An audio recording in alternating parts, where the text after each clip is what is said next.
Welcome to the Voices edition of the Ryersonian podcast. This is Jonathan Forani. And I'm Lauren Murphy. This week we talked to Rebecca Melnyk, a writer at the Ryerson Review of Journalism, about media coverage of the Lac-Megantic tragedy. We break down some of the week's most interesting trending topics, including a piece of children's clothing that costs more than this month's car payment, funeral selfies, new music from Canadian Grammy winners Arcade Fire, and the worst of offensive Halloween costume trends, blackface.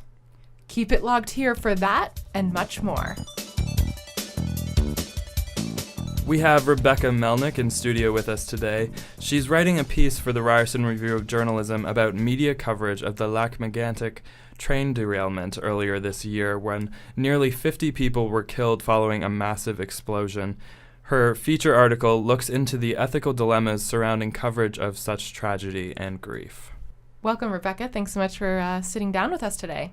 Thanks for having me. So tell us, what was it like going to the town? I didn't really know what to expect. Every picture I had in my mind of what it could be like was from reading newspapers and interviewing other reporters. First of all, the drive down was really beautiful. It was the first week of October, so all the leaves are changing. They're all different colors. It's not too cold. There was hardly any cars on the road. It was just a beautiful drive. And driving into town, the town is just so beautiful.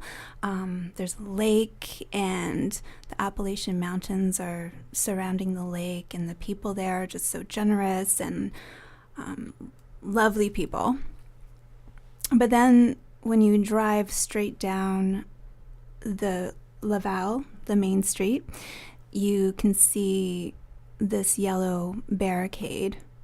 Behind that is where the train hit, where the train crashed into. And right now it looks like a construction site. Looks like any construction site anywhere, actually, except you can see a small part of the town. It's almost like it was dismembered in a way.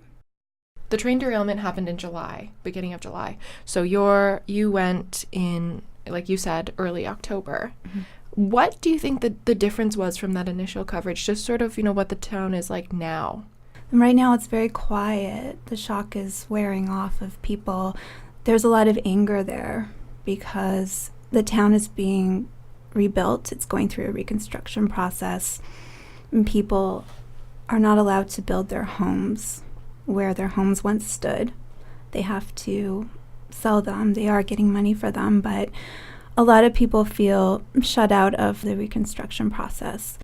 I understand that you spoke with a woman who lost a friend in the tragedy. Can you speak to what she told you, what you guys talked about? I had met a girl there, originally from Lac-Megantic, who was a journalist in Montreal, and she moved back to the town because her parents live there. And she also lost a friend in the disaster. She knew a lot of people that had died there, but her friend, I guess that night, ended up running back into town to get something, and she said she would be right back, and she just never came because that's when the disaster happened. What was the reaction like amongst the journalists? Was there kind of a consensus amongst them what covering this tragedy was like, or was there a variety of opinions? I went into this thinking that everyone was going to say that people were very upset that they were there. And everyone that I talked to, from the Globe and Mail, the Toronto Star, Maclean's, everyone said that the residents were really appreciative of the presence of journalists because they wanted their stories told. Other residents there were really upset with, I think it was more from the broadcast end, news outlets that just sort of shoved a microphone in the person's face as they were asking the question just to get a quick reaction because they needed that for the camera. So Rebecca, when can we expect, see this piece come out? So Lauren, you can see the piece in the March issue of the Ryerson Review of Journalism. Thanks so much for joining us, Rebecca.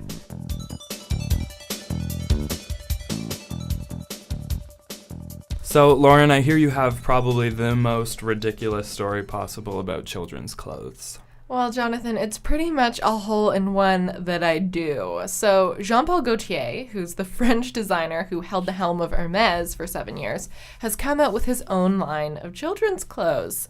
The line includes a little girl's dress that comes in at a whopping $1,200.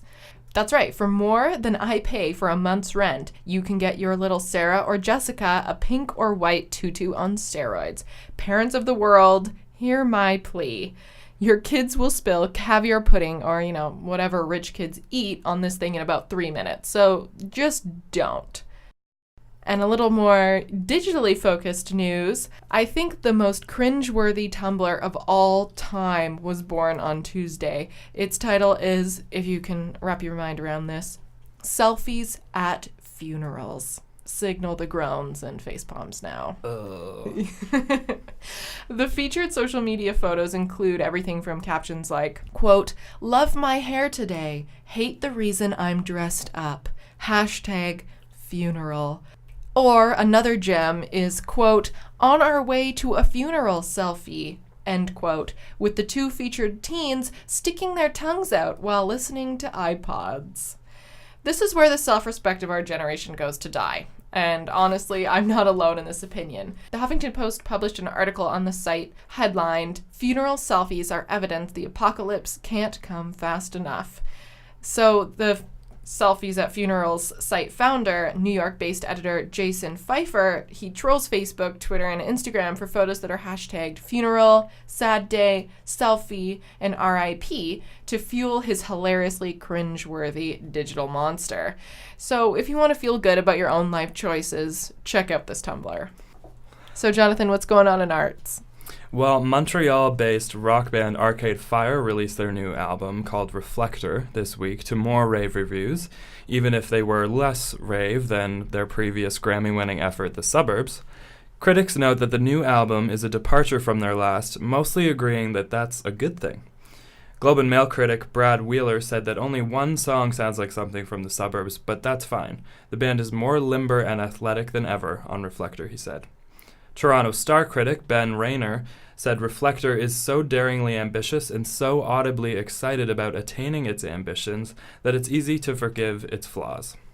What do you guys think of the new music? You can tweet us at the Ryersonian on Twitter. So Lauren, it's Halloween and that means it's time for costumes. Some good old cats, clowns, cops, a fireman, maybe some bikers and construction workers. What do you think? I dressed up as a biker last weekend. Good. How'd it go? Very well. Sons of Anarchy. My boyfriend had a beard, so it was very appropriate. Great. Some costume wearers went the offensive route this past weekend, and I'm not talking about the thousands of Miley Cyruses that we saw.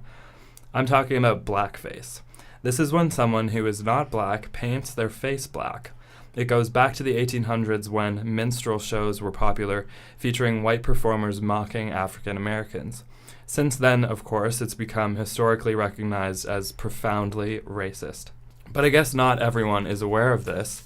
First news of the costume blunder this weekend came with Julianne Hough's Orange is the New Black tribute, I guess you could call it that.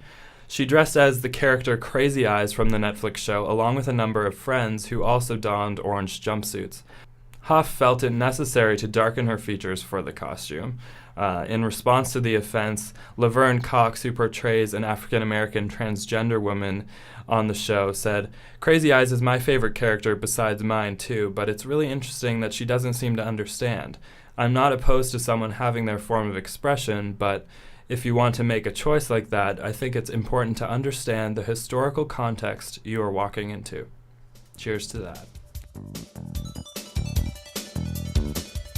My only question with this is obviously blackface, never really politically correct. But, we had an example of Robert Downey Jr. in Tropic Thunder a few years ago, who in a major motion picture donned blackface. But I don't remember there being as much of sort of an outrage. And he was actually praised for his performance in the film. Right, and I think the distinction comes here when it's being used as a form of satire. And I think that performance and that character, it worked because it wasn't it wasn't used as a way of mocking the black person. It was used as a form of satire, almost. And I need to brush up on my Tropic Thunder storyline remembrance here, but I do think that doesn't necessarily apply. In that case, I think the character actually surgically changed his skin so he could become a black person and play different roles in movies or something like that. The biggest offense of all was a college kid who dressed as Trayvon Martin, the unarmed African-American teenager shot to death in Florida early last year. And there was actually a photo from Winnipeg that went viral of a guy in a Chicago Bulls jersey with blackface on. Ultimately, I mean, if you're going to consider wearing blackface this Halloween, just don't. Minstrel shows shamed black people as dim-witted, lazy, buffoonish, and these shows were extremely popular to the point that they really proliferated these harmful stereotypes that became associated with the African American people. So just don't do it. Don't do it, people. Don't do it. So that's all for this week's Voices podcast. Join us next Thursday for some more art, life, class, and sass. I'm Jonathan Forani. And I'm Lauren Murphy.